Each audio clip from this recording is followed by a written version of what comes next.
bringing together an incredibly broad coalition and base of support.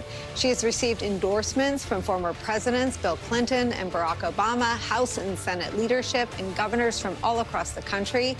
Harris is also making very public inroads in a group that Republicans have traditionally tried to claim as theirs, business leaders. New York Times reports that more than 100 Silicon Valley executives, including businessman Mark Cuban and LinkedIn founder Reid Hoffman, are backing the Harris campaign. She's been endorsed by mayors of cities along the U.S.-Mexico border, blunting GOP attacks on her record on immigration. She's been endorsed by Republicans like former Georgia Lieutenant Governor Jeff Duncan.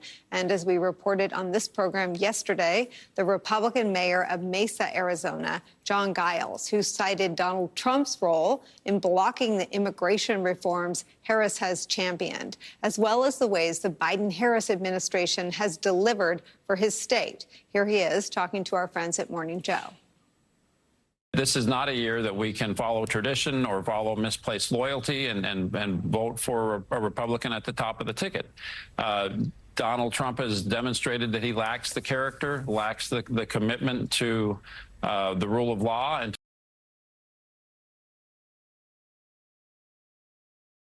to the United States Constitution to qualify as an elected official, let alone as president of the United States. Vice President Kamala Harris has also earned the endorsements from one of the most critical voting blocs for Democrats, America's unions, including groups like the AFL-CIO, SEIU, and American Federation of Teachers.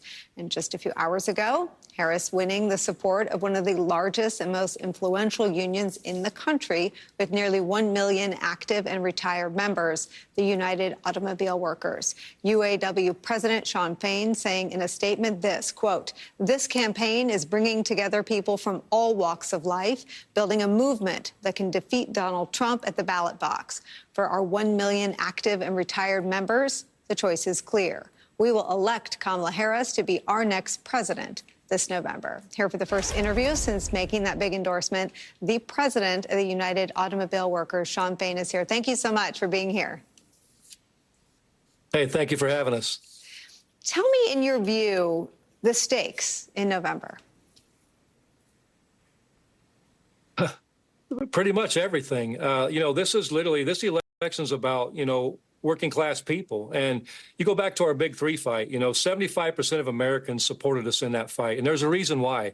Union or not, we're all fighting the same thing. Workers have been left behind for decades in this country, and it's due to policies that Trump's America pushes. It's tax breaks, Trump's tax cuts for the wealthy. 80% of the benefit went to the top 1%. And so this election is about, you have one candidate in Trump who represents the billionaire class. I call him the lapdog for the billionaires. And you have a candidate in Kamala Harris who stands for working class people, and she's shown it through her actions. And so that's what this is about. It's about working class people taking their lives back. And nothing could be more important than that. Shawn, one of the parts of the electorate that Trump will fight the hardest and maybe even the dirtiest for is working class families, especially men. They will rely on a lot of disinformation to do it. What, in your view, is the most important fact to get in front of working families? Well, look, that literally everything we've done, in this new administration, the UAW, has been about putting facts before our members so they can make the right choice. And facts can't be any more clear in this election. Donald Trump sat there at a convention saying that, we're selling our members out with the EV transition and that, that I should be fired. I mean, his favorite word, everyone should be fired. Literally, facts are very different. And that shows how little Donald Trump knows about anything to do with auto workers' jobs. The Biden-Harris administration have went to work. They're creating jobs in America, literally tens of thousands of jobs in the battery EV industry.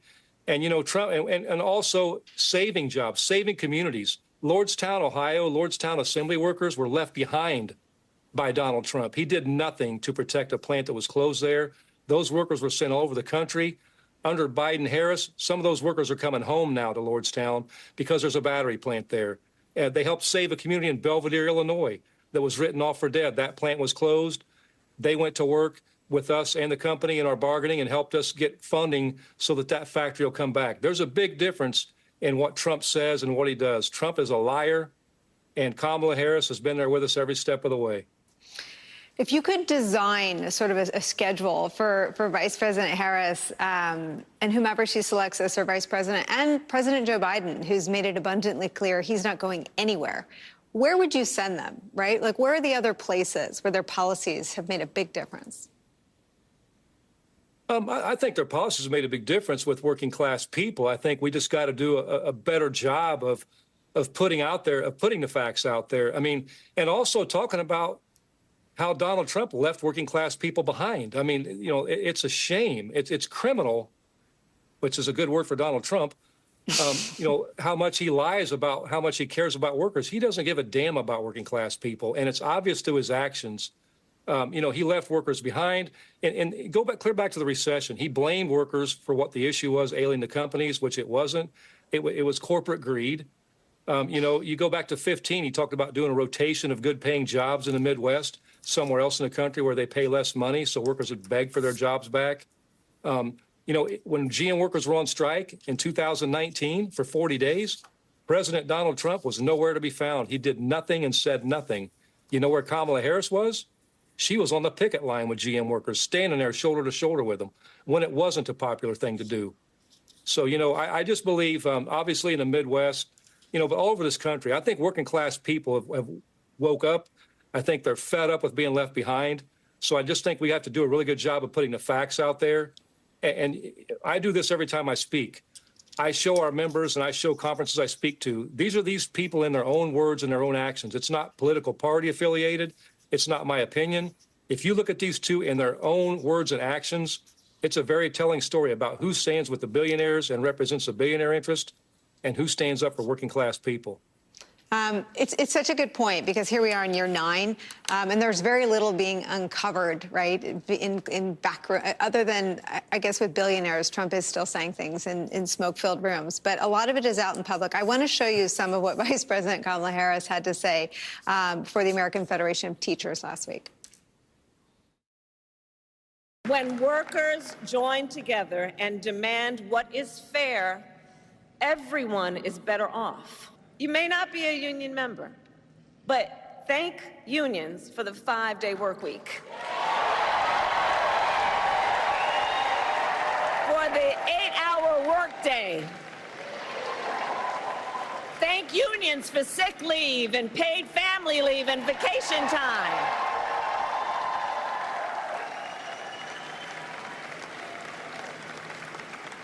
Because the fact is, unions helped build America's middle class. And when unions are strong, America is strong.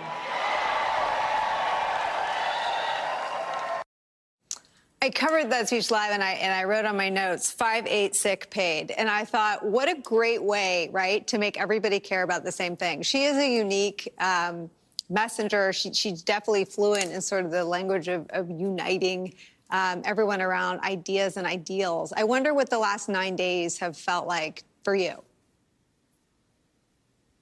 You know, look, our membership is energized. You know, we've taken our time, as always, to listen to our members, you know, reaching out, getting feedback from them where they stand with this.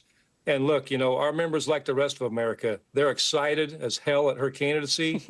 There's great energy around the Harris campaign.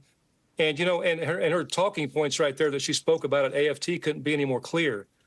We have a prime example of that. Look what happened in our Big Three fight. We didn't even get the agreements ratified.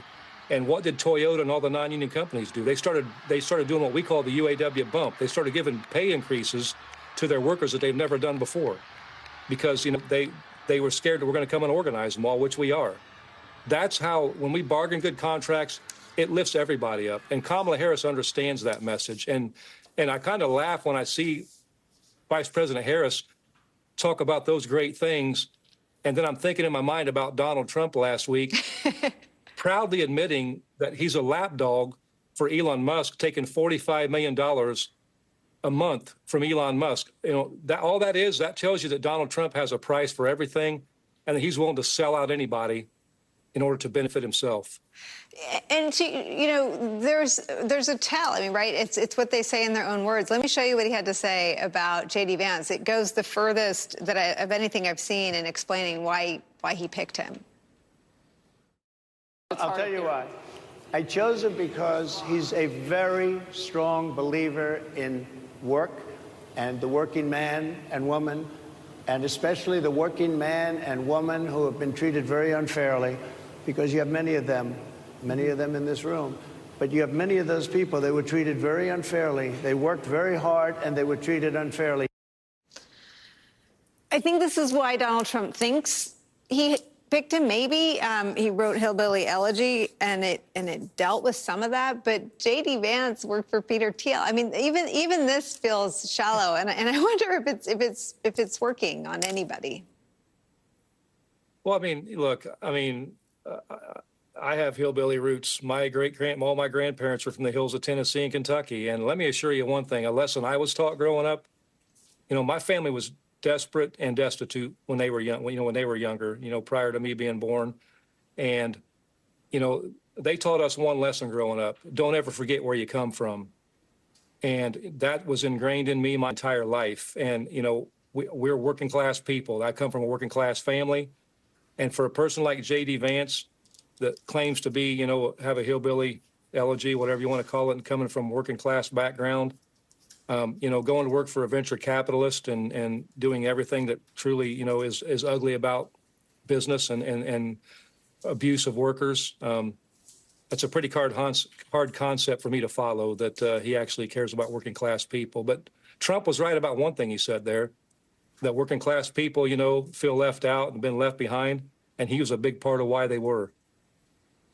Shawn Fain, an incredibly influential person publicly and behind the scenes. We're on to you. Thank you very much for this appearance. I just wrote down under my 586 page, I wrote, don't forget where you came from, sort of something that you never go wrong in politics if you remember that. Thank you so much for your time today. I hope this conversation is to be continued. Thank you.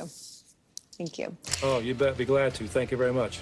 Thank you, sir. Coming up next for us, one of the first victims of Donald Trump's vicious war against the rule of law came very early, the first days of his presidency. It was his acting U.S. Attorney General, Sally Yates. She was fired for standing up against the cruelty and abuses of his presidency. She joins us next on the clear and present danger he still represents as he makes a third run for the White House. And later in the broadcast, another big endorsement for Vice President Kamala Harris. Joining the program, Donald Trump's nephew, Fred Trump. He'll tell us why his uncle is fundamentally unfit for office. He'll be right here on set. Deadline White House continues after a quick break. Don't go anywhere. Dad is a legend, and his legendary moves might be passed down to you. Get Ancestry DNA and see which traits were inherited, where they came from, and who you share them with. Discover what makes you legendary with Ancestry DNA. You've got too much on your plate to worry about what to put on it next. That's where we come in. We're Factor, your one-stop shop for fresh, fully prepared meals, packed with premium ingredients and ready to heat and eat in 2 minutes flat. Did we mention delivered right to your door? Yeah, we got that covered too. Looks like eating well just got a whole lot easier. Visit factormeals.com/peacock50 and use code peacock50 for 50% off. If you know luxury, it's not just award-winning, it's rewarding. Saatva Mattresses supports all types of sleepers with durable steel coils and plush organic cotton. Luxury is handcrafted in American factories and brought to